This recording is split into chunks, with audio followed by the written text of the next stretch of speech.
Good evening. Today we are here with Ma'am Naomi Justin, and she have been serving in FCCU from past 2 years. My name is Areeba Fatima, and I'll be taking Ma'am Naomi's interview. It's my second semester over here. All right, let's start. Ma'am, can you please introduce yourself? Sure, my name is Naomi Justin. I'm working in the English department at FCCU from the last 2.3 years, I would say. I hold an MPhil degree in applied linguistics, and my research areas are mainly semantics and pragmatics.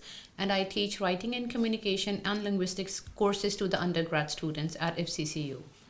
Prior to this, I've worked in several other institutes as well. So collectively, I would say I hold an experience of almost 15 years till now as a working professional. Oh my god, that's a huge experience. Yeah. Ma'am, what are your hobbies and interests? Uh, in my free time, I like to explore different activities. I would say I'm not restricted to only one particular hobby or activity that I like to do, but yes, something that is consistent is reading good books, and I like to cook new foods when I'm free in my free time. So reading and cooking. And reading in? It could be any kind of genre. For example, if there's something, if like not particularly specific kind of books, but I like to read and remain updated on what's happening around in the world. So at times it could be news, at times it could be some social issues, at times it could be some scientific explorations and discoveries. So it's not restricted to any one particular type of reading that I do. I just try my level best to remain updated. And if there's any specific recommendation by anyone that there's a good book that I need to read, and if there's something that's related to my teaching as well, for example, if I'm teaching phonetics and phonology and there's a new book I need to read about and then update that knowledge, so this is what usually my readings are about. Nice. Your knowledge is huge as well. uh, Maybe I can't say huge, but yeah, to some extent. Ma'am, what are your thoughts on the life of a girl? Okay, I think it varies in terms of the context when you're talking about it. If I give a very minor example, I think the life of a woman in an Asian context is quite different in comparison to a woman in any True. other continent, probably Europe. So we, being Asian women, I think that an Asian woman faces a different kind of challenges when she is growing up as a woman, as a girl, in her early childhood, teen years, college, university life, and then university life or professional lives that they choose to do, maybe married or unmarried life. So I think there are different kind of challenges for women across the globe, and it varies. Although the society is changing a lot these days, but still I think there are certain concepts that are still stereotypical when we talk about the Pakistani or an Asian society. Ma'am, can you please describe those stereotypical concepts as you just said that some girls are facing these problems in Pakistan? The first thing I have observed and I would say experienced as well is that when I was going for my MPhil, so a lot of people have this perspectives that you don't really need to educate girls a lot. जो general thought होती है कि पढ़ लिख के भी हांडी ही बनानी है, फिर इतनी तालीम का आपने क्या करना है. So one thing that I observed that there is still a certain generation which is not really in favor of educating their daughters, like making them go and achieve higher education. So that is one perspective. Secondly, again, a second perspective would be कि अगर पढ़ लिख के भी इसने हांडी रोटी करनी, so people don't see it as a perspective that you never know, maybe that woman has to step out, maybe she has to work, maybe she has to earn her bread. So people don't think that this is a general life for a woman. Usually they think, okay, once a girl is educated, the only thing she can do is get married, have a family, have kids, and then look after them. So it's not common, I would say, but still there are a lot of people, and I would say generational differences where people think certain things. So, ma'am, do you think that family plays a part in making up these stereotypes around a girl?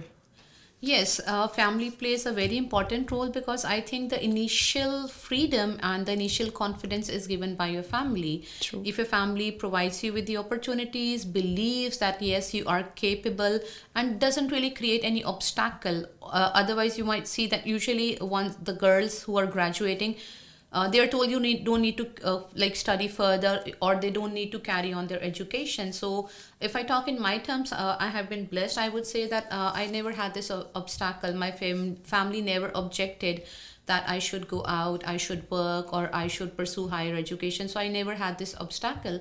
So family plays a very important role in building up your notions or perspectives or ideologies about your future, about your upcoming years in life, and then they contribute equally that how you are developing your personality and your mentality in the same regard.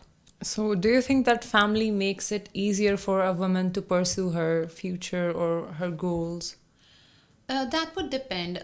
For example, if a woman is already independent and she's working, then she won't be really facing these challenges because she's already financially independent. She can support, like, pay her fee. She can support herself financially. So it should not be a problem in that case, probably.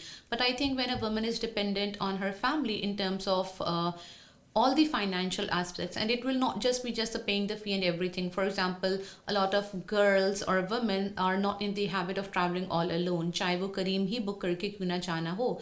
So they're reluctant, they're hesitant, they'll have to wait either for the father or the brother to pick and drop them from a certain place.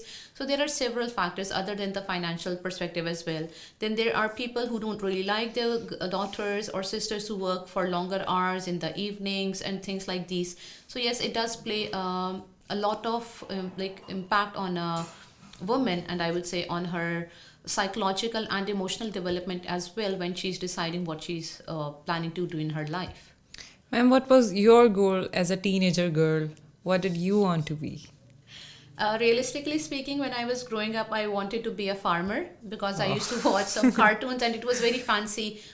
Excuse me, he had a cottage, he had a horse and sheep. So when I was growing, I wanted to be a farmer. Then my inspirations, I would say, keep on changing. I wanted to be a footballer at one point of time, but eventually my interest developed into languages because I'm a polyglot. I know English, Urdu, Arabic, and Punjabi. Wow, And these days that's I'm impressive. learning Gurmukhi. So my interest initially landed into languages and translation, and that is what I'm pursuing at the same time as well. I'm also a member of Google Translate community, so I am already doing what I eventually decided I would do. So, you mean that your family supported your goals? Yes, I indeed in everything I would say. So, do you think that family plays an important part in uh, pursuing their goals in future or making up their future? Yes, and I think it is applicable in the even in the case of male members as well, because if you observe, there are certain families which have a lot of responsibilities just in case any elderly person is not well, and God forbid if they die. So a lot of responsibility is laid on the shoulders of the young men who are growing up, and the same is the case with women. So it's very, very important that your family is supporting you, not just in terms of finances, socially as well, psychologically as well, emotionally as well, and they are not critiquing whatever you are doing. So family has a lot of important contribution in what in developing you as a person and as a professional as well. Can you please describe how do they impact the life of their children, specifically women, emotionally or mentally or moral? How do they hide the morale of the kids? The working women or the stay-at-home moms? Which specific category you're Basically, talking the about? working woman, the professional life. Can you please describe it? Well, because I don't have children, I am presuming, I'm not sure that how this is, but I have a few friends who are already married who have kids. And I think it's very overwhelming for working moms to take care of their children at the same time. I have some friends who have taken career breaks because their children are too small, they're just toddlers, and this is what they want to do. They want to spend time with them at home and ensure that they're upbringing them in a like good homely environment.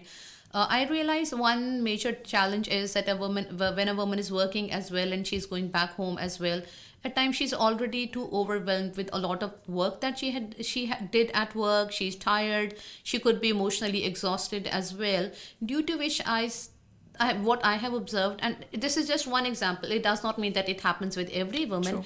That they're too drained to actually give complete attention to their children.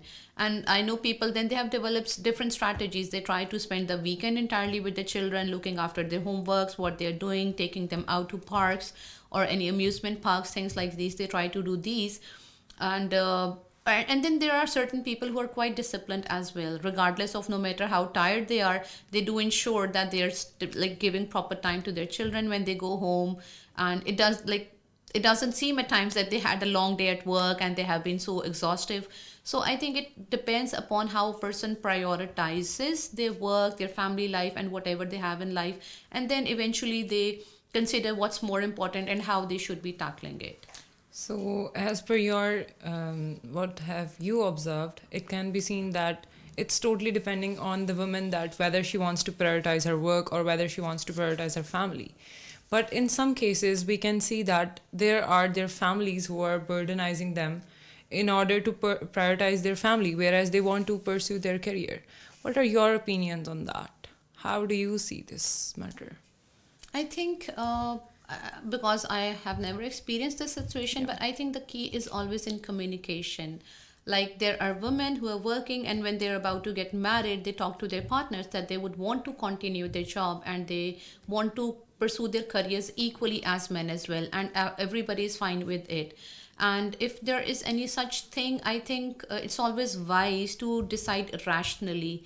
Like usually it's said that there's a time to be emotional and then there's a time to be rational. If you think that at that specific point of time you need to prioritize your family, one can take a career break. Now a lot of organizations are already giving a lot of working women career breaks. Prior to my teaching experience, when I was working with Telenor, we had particular programs for working mom, like moms who were working but then they took a break because of their children, and now when they wanted to join back into the organization, so they were offered 1 year trainee program, and then it made them decide that would they still want to continue working or they would still take some time to spend with their children. So now a lot of perspectives and stereotypical notions are being changed across different organizations, and I think at the day end it's always the call of the person who is into it, that what is better for them at that specific point of time. So career breaks are being normalized, and I think it's not a big issue now in current. It could be for somebody, again as I said, this would not mean I'm generalizing. Probably a few organizations would be facilitating that and a lot of them might not be, but a person should be making a choice that what is particularly important at that point of time for them. All right, ma'am.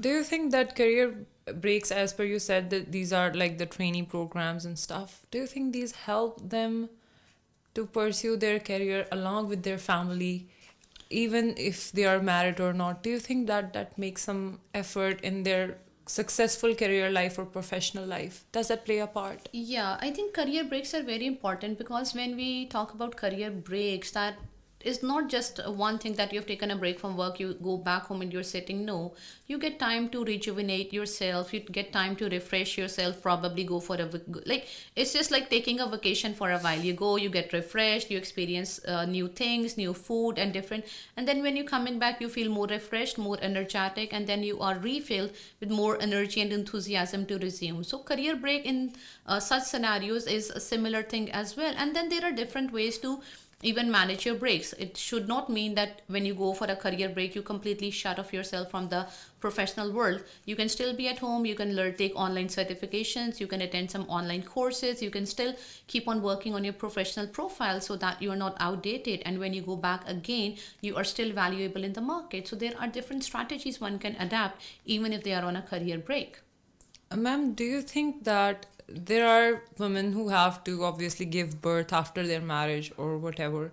Do you think that it gets hard for the woman at that time, in some cases, that she cannot pursue her career if she is not having her family support at the back?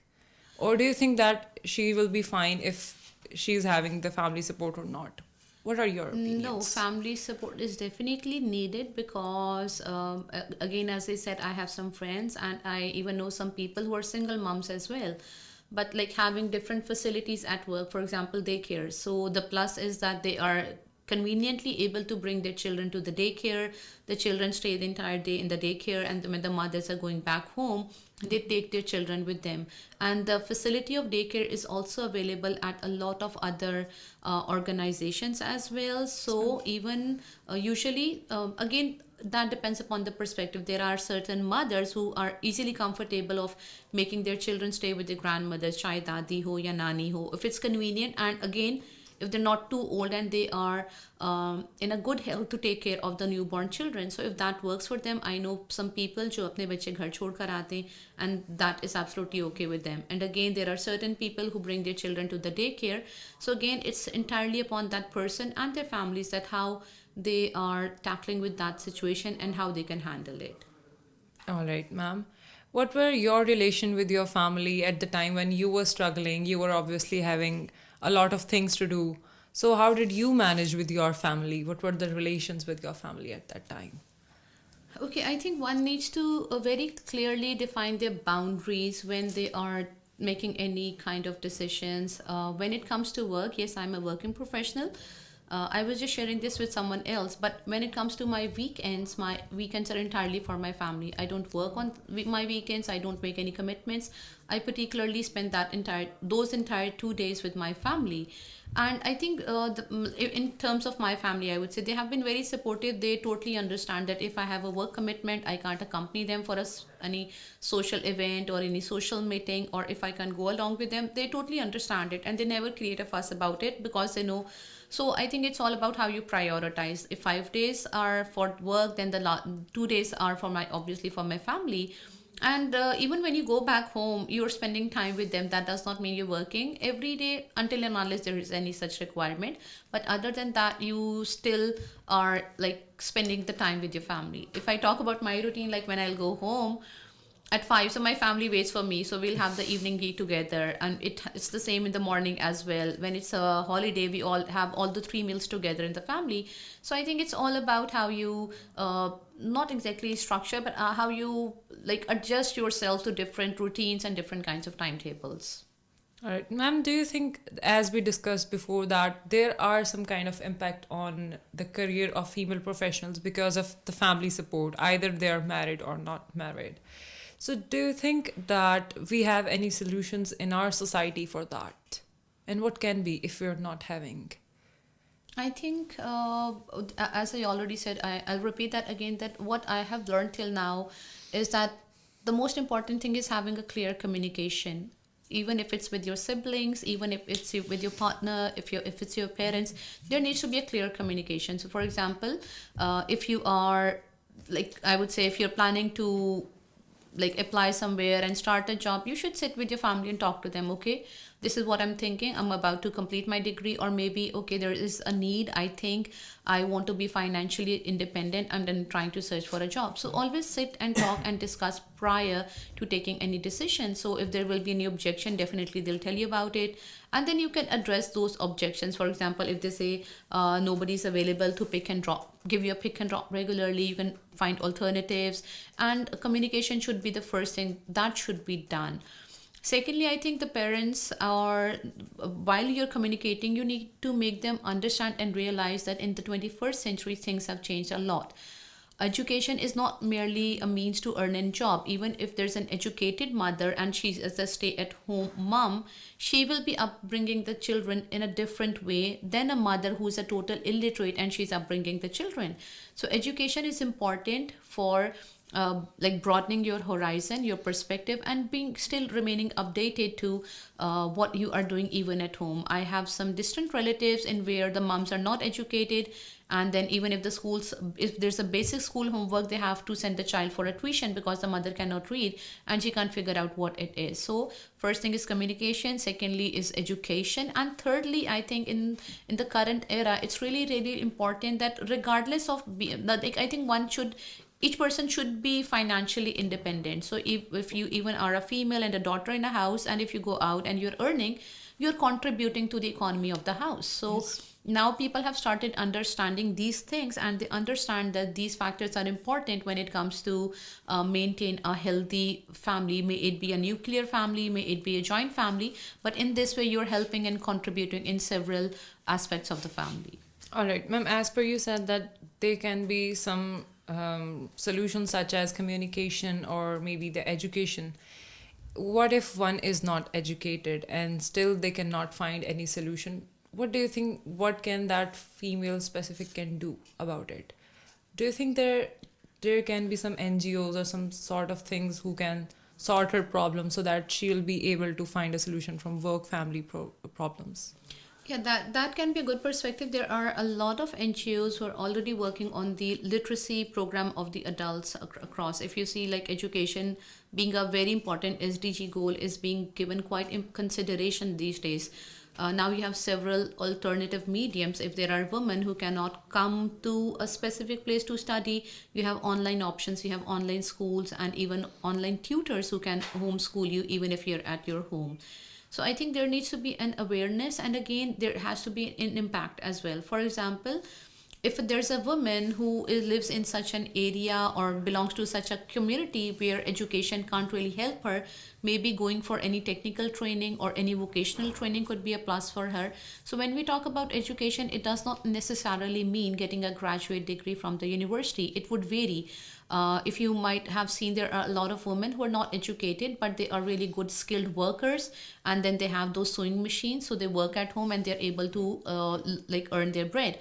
So one needs to learn skills which makes them skilled worker. People can have aptitude, हो सकता है उनको interest ना हो पढ़ाई में, they don't enjoy it. You can't force them कि नहीं आपने पढ़ना ही है. So if they're good at a certain skill, there has been also a project by Punjab Development where they teach different kind of skills to the people who are interested in them. So there is already a lot of I would say choice and variety for people to decide what they really want to do and how it can impact or like I would say affect their lives in a specific manner. So if it's such a community where education would eventually bring any fruit to them, yes, they should go for that. But if they belong to a certain community where any vocational training might help, then they can go for it. So it should be always, education should also be like need based, the way we say the trainings are based on need, what need is required, and then you train people accordingly.